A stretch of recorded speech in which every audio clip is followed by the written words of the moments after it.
Hello అండి, నమస్తే. Welcome back to Vantha creates.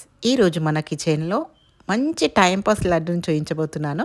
అదేంటి అంటే మురుమురాల లడ్డు లేదా పేలాల లడ్డు అని అంటారు. మా సైడ్ అయితే పేలాల లడ్డు అంటామండి. మీరేమంటారో కామెంట్ బాక్స్లో కామెంట్ చేయండి. మా చిన్నప్పుడైతే ఇది 10 పైసాకి ఒక లడ్డు వచ్చేదండి. ఈ మధ్యన నేను షాప్లో తీసుకున్నాను. 25 రూపీస్కి 6 పీసెస్ వచ్చాయండి. ఒకసారి మనమే ఇంట్లో ట్రై చేద్దామని ట్రై చేశాను. చాలా అంటే చాలా టేస్టీగా వచ్చాయి. మీరు కూడా ఈ విధంగా ట్రై చేశారనుకోండి, నేను పక్కా కొలతలతో చెప్తున్నాను, ఈజీగా ఇంట్లోనే చేసుకోవచ్చు. పిల్లలకైతే మంచి టైంపాస్ లడ్డు అని చెప్తాను. ఈ విధంగా ప్యాలాలన్నిటినీ లో ఫ్లేమ్లో పెట్టుకొని వేయించుకోవాలండి.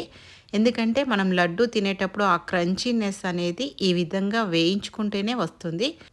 తర్వాత మనం 1 కేజీ ప్యాలాలకు 1 కేజీ బెల్లాన్ని ఈ విధంగా సన్నగా తరిగి పెట్టుకోవాలండి. మీకు స్వీట్నెస్ ఎక్కువ కావాలంటే ఇంకొంచెం పావు కేజీ వరకు ఇంకొంచెం ఎక్కువ వేసుకోవచ్చండి. నాకు సరిపోతుంది అనిపించింది. నేను 1 కేజీ ప్యాలాలకు 1 కేజీ బెల్లం తీసుకున్నానండి. మీకు ఒకవేళ స్వీట్నెస్ ఎక్కువ కావాలంటే ఇంకొక పావు కేజీ వరకు యాడ్ చేసుకోవచ్చు. బెల్లం మొత్తం కరిగిన తర్వాత ఒకసారి ఫిల్టర్ చేసుకోవాలండి. ఎందుకంటే అందులో ఏదైనా చెత్త లాంటిది ఉంటే మనం ఫిల్టర్ చేసుకుంటే పోతుంది. పాకం వచ్చేంత వరకు మధ్య మధ్యలో చెక్ చేసుకుంటూ ఉండాలండి. నేను ఇక్కడ ఒక ప్లేట్లో వాటర్ తీసుకొని అందులో అప్పుడప్పుడు చెక్ చేస్తున్నానండి మధ్య మధ్యలో. మీరు కూడా ఈ విధంగా చెక్ చేసుకుంటూ ఉండాలి. ఇంకా పాకం రాలేదండి. దీనికి కూడా కొంచెం గట్టి పాకం వస్తేనే మనకు ఆ క్రంచీనెస్ అనేది వస్తుంది లడ్డూకి. చూస్తున్నారు కదా, బెల్లం మొత్తం క్రీమీ టెక్చర్కి వచ్చేసింది కాబట్టి మన పాకం రెడీ అవుతుందన్నమాట. ఇప్పుడు మనం వేయించి పెట్టుకున్న ప్యాలాలన్నిటినీ అందులో వేయాలి. వేసిన తర్వాత ఫాస్ట్గా కలపాలండి. ఎందుకంటే బెల్లం కొన్ని ప్యాలాలకే పట్టకుండా అన్ని ప్యాలాలకు ఈక్వల్గా రావాలి అంటే మనం ఇక్కడ కొంచెం ఫాస్ట్గా చేయాల్సి ఉంటుంది. చూస్తున్నారు కదా, నేను ఇక్కడ స్టవ్ పైన పెట్టడం ఇబ్బంది అవుతుందని గిన్నెను కింద పెట్టుకొని కలిపానండి. మొత్తం ఈక్వల్గా కలిపేశాను. చూసారు కదా, బెల్లం అన్ని ప్యాలాలకు ఈక్వల్గానైతే పట్టింది. తర్వాత మనం కొంచెం వేడిగా ఉన్నప్పుడే లడ్డూలను చుట్టుకోవాలండి.